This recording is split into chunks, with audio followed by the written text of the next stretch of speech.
নিয়ন্ত্ৰণ কৰিব লাগিবই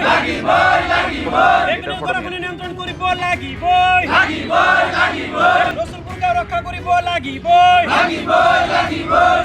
ৰক্ষা কৰিব লাগিবই 4 নং ভেড়া গাঁও ৰক্ষা কৰিব লাগিবই জিলা প্ৰশাসন জিলা প্ৰশাসন জলসম্পদ বিভাগ জলসম্পদ বিভাগ নমস্কাৰ, স্বাগতম জনাইছোঁ। আপোনালোকে চাবলৈ আৰম্ভ কৰিছে বেকি এক্সপ্ৰেছ আৰু এই মুহূৰ্তত মই উপস্থিত আছোঁ বাগবৰ ৰাজহ চক্ৰৰ অন্তৰ্গত আলিপুৰত। আৰু আলিপুৰত বেকি নৈৰ গৰাখহনীয়া প্ৰতিৰোধৰ দাবীত দুঘণ্টীয়া অৱস্থান ধৰ্মঘট। বৰপেটা জিলা ছাত্ৰ মুক্তি সংগ্ৰাম সমিতিৰ উদ্যোগত আৰু এই অঞ্চলৰ স্থানীয় ৰাইজৰ সহযোগত এই দুঘণ্টীয়া অৱস্থান ধৰ্মঘট। গৰাখহনীয়া সমস্যা এক জ্বলন্ত সমস্যা। এই সমস্যাৰ সমাধান কেতিয়া আৰু এই সমস্যাৰ সমাধান বিচাৰি ছাত্ৰ মুক্তি সংগ্ৰাম সমিতি বৰপেটা জিলা সমিতিৰ উদ্যোগত এই অৱস্থান ধৰ্মঘটৰ আয়োজন কৰিছে। এইসকল ধৰ্মঘটকাৰীয়ে এই মুহূৰ্তত অৱস্থান ধৰ্মঘট পালন কৰিছে।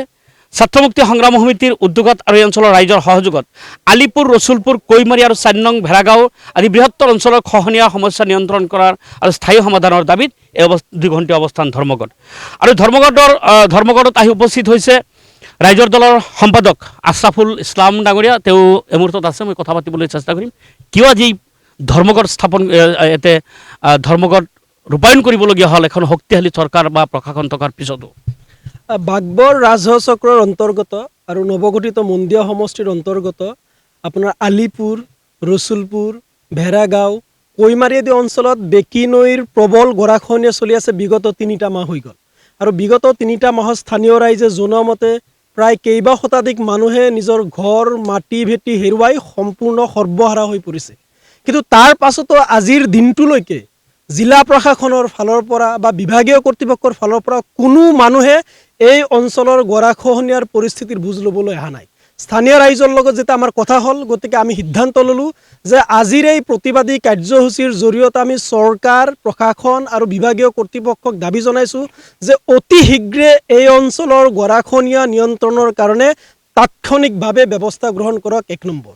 দ্বিতীয় কথাটো হ'ল যে ইতিমধ্যেই গৰাখহনীয়াৰ কবলত পৰি যিসকল লোক সৰ্বহাৰা হৈ পৰিছে, নিজৰ ঘৰ হেৰুৱাইছে, মাটি হেৰুৱাইছে, ভেটি হেৰুৱাইছে, সেই লোকসকলক উপযুক্ত ক্ষতিপূৰণ প্ৰদান কৰি, ঘৰ প্ৰদান কৰি তেওঁলোকক অতি শীঘ্ৰে পুনৰ সংস্থাপনৰ ব্যৱস্থা গ্ৰহণ কৰক, এইটো দাবী আমি লৈ আজিৰ এই প্ৰতিবাদী কাৰ্যসূচী গ্ৰহণ কৰিছোঁ। আজিৰ এই প্ৰতিবাদী কাৰ্যসূচী গ্ৰহণ কৰাৰ পিছত যদি প্ৰশাসন আৰু বিভাগীয় কৰ্তৃপক্ষই যদি কোনো ধৰণৰ তাৎক্ষণিক ব্যৱস্থা গ্ৰহণ নকৰে, তেতিয়াহ'লে পৰৱৰ্তী সময়ত আমি স্থানীয় ৰাইজক লৈ আৰু ডাঙৰকৈ আন্দোলনৰ কাৰ্যসূচী গ্ৰহণ কৰিবলৈ বাধ্য হ'ম। আপোনালোকে জানে নিশ্চয় সাংবাদিক বন্ধু হিচাপে যে নিয়ম আছে। 2021 চনত আপোনাৰ 15 ফাইনেন্স কমিশ্যনৰ পৰামৰ্শ অনুসৰি নতুনকৈ এটা নিয়ম কৰিছে যে বানপানী, গৰাখহনীয়া বা অন্য যিকোনো কাৰণত যদি মানুহে নিজৰ ঘৰ হেৰুৱায়, মাটি হেৰুৱায়, ভেটি হেৰুৱায়, তেতিয়াহ'লে সেই মানুহখিনিক উপযুক্ত ক্ষতিপূৰণ প্ৰদান কৰি, মাটি প্ৰদান কৰি, ঘৰ প্ৰদান কৰি তেওঁলোকক আচলতে পুনৰ সংস্থাপনৰ ব্যৱস্থা কথা হৈছে বা ৰিছেটেলমেণ্ট দিয়াৰ কথা হৈছে, ৰিহেবিলেশ্যন কৰি দিয়াৰ কথা হৈছে। আৰু তাৎক্ষণিকভাৱে মানুহক 15,000কৈ টকা সাহায্য হিচাপে দিব লাগে বুলি নেশ্যনেল ডিজাষ্টাৰ মেনেজমেণ্ট অথৰিটিৰ ফালৰ পৰা এটা নিয়ম আছে। আপোনালোকে জানে যে উজনি অসমৰ বানপানীত ক্ষতিগ্ৰস্ত হোৱা একাংশ লোকসকলে পাইছে, কিন্তু আমি আহি আচৰিত গৈছোঁ 3 মাহ ধৰি ইয়াত নদীৰে বিধ্বংসী গৰাখহনীয়া চলি থকাৰ মাজতো প্ৰশাসন বা চৰকাৰ বা বিভাগীয় কৰ্তৃপক্ষৰ কোনো এজন মানুহে অহা নাই, খবৰ লোৱা নাই, এই দুৰ্ভগীয়া মানুহসকলৰ পইচাও এতিয়ালৈকে প্ৰদান কৰা নাই বা কোনো ধৰণৰ ব্যৱস্থা গ্ৰহণ কৰা নাই। গতিকে ইমান হেমাহি কিয়? বৰপেটাৰ মানুহ বুলি, ধুবুৰীৰ মানুহ বুলি, গোৱালপাৰাৰ মানুহ বুলি বা সংখ্যালঘু অধ্যুষিত এলেকাৰ মানুহ বুলি তেওঁলোকৰ প্ৰতি চৰকাৰ, প্ৰশাসনে এনেকুৱা ধৰণৰ মৈমতলি বা মাহিয়াৰ দৃষ্টিভংগীৰে চাব নেকি? এইটো কাম যাতে নকৰে তাৰ কাৰণে সকীয়াই দিছোঁ। আৰু দ্বিতীয় কথাটো হ'ল আমাৰ স্থানীয় যিজন জনপ্ৰতিনিধি আছে, বিধায়ক শ্বেৰমান আলী আহমেদ ডাঙৰীয়া, তেখেতে তেখেতৰ কামৰ মানুহ বুলি ভাবিয়ে মানুহে সুতৰ বিপৰীতে গৈ তেখেতক নিৰ্বাচিত কৰি বিধায়ক বনাইছে। স্থানীয় ৰাইজে খুব প্ৰকাশ কৰিছে যে তেখেতক দলে বলে সকলোৱে সকলো ঊৰ্ধত ভোট প্ৰদান কৰি জিকাইছে, কিন্তু বিগত 3 মাহ ধৰি এই মানুহৰ এই দুৰ্যোগ চলি আছে। এই খবৰ পোৱাৰ পিছতো তেখেতে এতিয়ালৈ এই মানুহৰ মাজত আহি মানুহৰ খবৰ নোলোৱাৰ কাৰণে তেওঁলোকে কিন্তু খুব প্ৰকাশ কৰিছে। সেইকাৰণে আপোনালোকৰ জৰিয়তে তেখেতক মই ব্যক্তিগতভাৱেও আহ্বান জনাইছোঁ যে আপুনি এই অঞ্চলত আহি এই দুৰ্ভগীয়া মানুহখিনিৰ কাষত থিয় হওক আৰু আপোনাৰ কাম কৰাৰ সক্ষমতা আছে এই কথাটো আমিও ভাবোঁ। গতিকে আপুনি আহি নিজে অঞ্চলৰ পৰিস্থিতি পৰিদৰ্শন কৰি তাৎক্ষণিকভাৱে বিভাগীয় কৰ্তৃপক্ষক হেঁচা প্ৰদান কৰি বা চৰকাৰক হেঁচা প্ৰদান কৰি যাতে ইয়াত কাম কৰাবলৈ বাধ্য আপুনি কৰাব পাৰে তাৰ ব্যৱস্থা যাতে আপুনি গ্ৰহণ কৰে তাৰ কাৰণেও আপোনাক আমি বিনম্ৰভাৱে আহ্বান জনাইছোঁ। হয়, স্থানীয় সাংসদগৰাকীৰ ভূমিকা অত্যন্ত দুৰ্বল। আমি তেখেতক আচলতে এটা বিশেষ ৰাজনৈতিক পৰিস্থিতিত পৰি 10 লাখ ভোটত জিকাই দিছিলোঁ, কিন্তু জিকোৱাৰ পিছত দেখিছোঁ যে ৰাইজৰ প্ৰতি তেওঁৰ যিটো দায়বদ্ধতা থাকিব লাগে, সংসদৰ মজিয়াত যিটো সক্ৰিয় বা শক্তিশালী ভূমিকা পালন কৰিব লাগে তেনেকুৱা ধৰণৰ ভূমিকা পালন কৰা দেখা নাই। আৰু ইতিমধ্যেই আচলতে সাংসদগৰাকীৰ প্ৰতি ৰাইজৰ তীব্ৰ ক্ষোভৰ সৃষ্টি হৈছে।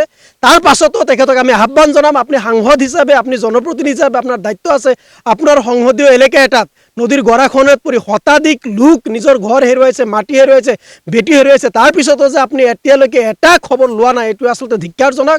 গতিকে আপোনাকো মই আহ্বান জনাম যে আপুনি বাঘবৰ ৰাজহ চক্ৰৰ অন্তৰ্গত মন্দিয়া সমষ্টিৰ অন্তৰ্গত এই আলিপুৰ, ৰচুলপুৰ, ভেড়াগাঁও, কৈমাৰী অঞ্চলত আহি নিজে এই অঞ্চলৰ পৰিস্থিতি আপুনি বুজ লওক আৰু এই অঞ্চলৰ সমস্যা সমাধানৰ কাৰণে আপুনি সংসদৰ মজিয়াত এক শক্তিশালী ভূমিকা পালন কৰাৰ কাৰণে আহ্বান জনাইছোঁ।